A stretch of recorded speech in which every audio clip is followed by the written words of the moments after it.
Here we are with Ciaran Beattie, BUCS coach for the Nat 1 and BUCS 1 head coach. What are your thoughts on pre-season and early Nat 1 season so far? It's went really well. The new 4G pitch has been laid, which has been massively beneficial to us. Being able to train on there, get the dimensions of the pitch sorted for the kickers. Guys are just getting used to the place where they're playing, and hopefully that's going to pay dividends for us, especially in the winter season, when pitches start to tear up and we still want to throw the ball about. So that's been really beneficial for us. Pre-season itself, the boys have worked extremely hard. We've been in pretty much full time, if I'm honest, and we've laid on what we think has been a great programme. And I think that's shown in some of the performances. We've not got a full 80 minutes out of everybody yet in terms of the complete performance, but it's really early days. We've started with a tough run of fixtures, but shown some really great stuff. That first game we were really pleased at where we started. Coventry and then Isha, we've shown glimpses of where we want to be and areas for definite improvement. So pre-seasons went as well as can be expected because of that. We're now sitting in a place where we think we should be, and just excited to kick on in Saturday now. And obviously World Cup is on. Scotland. How are you thinking about your group? I think after Japan beat South Africa, I can get very excited thinking that we can just top that group even more points now. Japan on Wednesday. Always knew that would be a tough game, but every confidence in the boys to go out and improve performance. No one else here, ask any other coaching staff, they'll not agree with me. I'm confident in the boys. Here with your Chuter, how do you think the forwards are doing so far in that one? And then tell us a little bit about BUCS 1's going to Cambridge on Wednesday. Yeah, it's been a sort of quite a long pre-season for the forwards. Came back at the end of July and been a real focus this year on the scrum. I think it was an area last year where we got exploited quite a lot by Nat 1 teams. Obviously our lack of experience and sometimes a lack of pure body weight lets us down a little bit, but the guys have really applied themselves well in training, been in the gym doing specific core exercises, working alongside John and these guys and down there just to get stronger and more solid through the middle, which is quite a key area of scrummaging. So been good. We've actually had a pretty good hit out against Isha despite the loss. Forwards in the tight play really sort of gave a good account of themselves. The scrum went very well. Got a couple of lone players coming in from Doncaster, which is helping a bit as well. But no, it's been steady progress and just important that we keep working at it really. Long old season, national one, 30 games, so we're 3 games in, so it's still a long way to go. But pleasing to start. As I said, Cambridge on Wednesday, and a lot of the guys who are playing on Wednesday have been here for much of the pre-season as well. So I think we're putting a pretty good team out.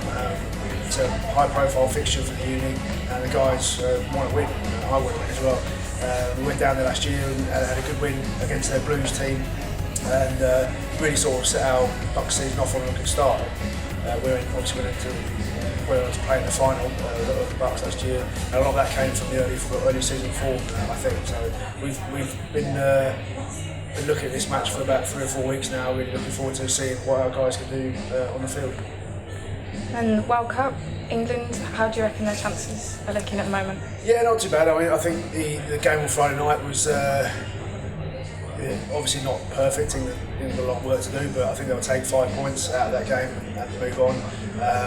The first game of the World Cup, you're the host nation, huge amount of pressure on you, the eyes of the rugby world are on you, and it's not surprising that sometimes that the game doesn't come off as you would hope, but I think they'll still be very positive, lots to work on, which I'm sure they're doing right now.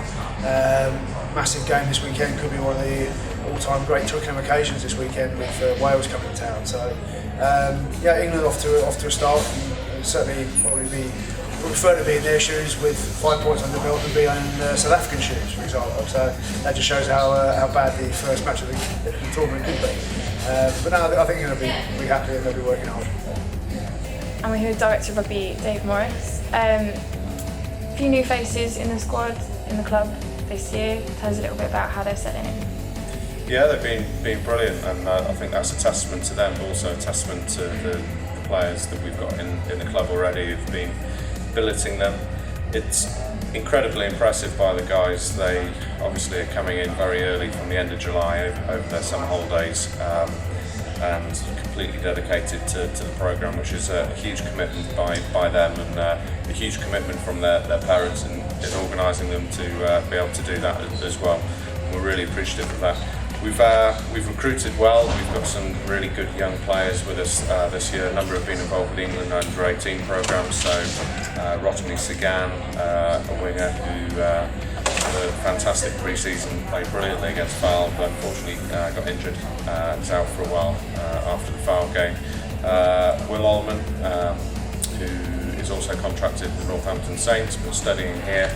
Again, another England under-18 player. Mark Dixon, at 10 with England under-18s, who unfortunately got injured in the first 10 minutes of his first run out for us against Nuneaton.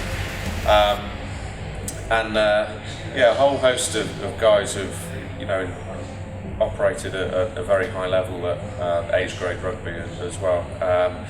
Very pleased to say that Iola Arinley has joined us, and an unbelievable CV with Heineken Cups, Premiership titles, and twice cap for England, full international and England Sevens player.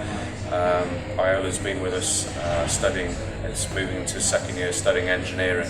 I think his first year it took a while for him to get back into the habit of studying again and engaging his brain, but now he's keen to put his boots on again and get playing. So it's great having someone of his experience in the squad, and he's fitted in brilliantly as well. And then we've also been looking into the loan market as well, just to build a bit of base in some of the positions that we're a little bit short in. We built a good relationship up with Doncaster, so we had Jake Armstrong on loan from Doncaster at the weekend. Our own Josh Sharp was on the bench for Doncaster at the weekend, getting some championship experience in that environment as well. So that's something that's worked really well for us. And give us a little bit of a review of last weekend's match against Asia. I think there's a lot of disappointment in the camp, because I think we all felt that was a game that was there to be won. We started the game really well. The first 20 minutes we looked like the team in the ascendancy, and we're controlling the ball and keeping the scoreboard ticking with some good penalties.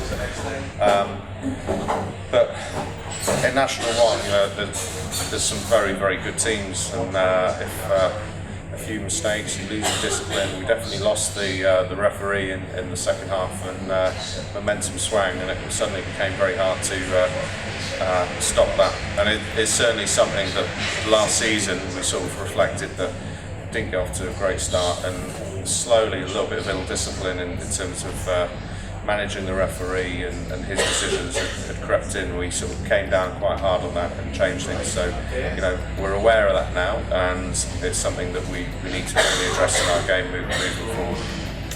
A little bit of a lighter note, what are you making of the World Cup so far this year?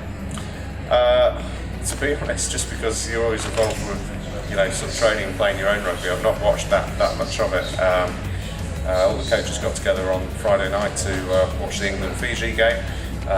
My focus was pretty much in the box of chocolate heroes in front of me rather than the rugby. We in the clubhouse at Isha after the game, it was, as you know, Liz, fabulous atmosphere where we're sort of saying let's get the bus home, and then the Japan's performance kept it there for quite a long time. And genuinely, I thought the bravery of the Japanese in going for the win at the end, and how the whole clubhouse just went absolutely bonkers when they got the win was fantastic. And it really is inspiring, because I think Japan against South Africa, that's very much some of the challenge that we face in National 1 as well. Maybe some of our skill set and the way that we play the game, we'll learn a lot from Japan there. So it just shows the mental side of the game is absolutely huge. You've got to be on it, otherwise shocks are going to happen.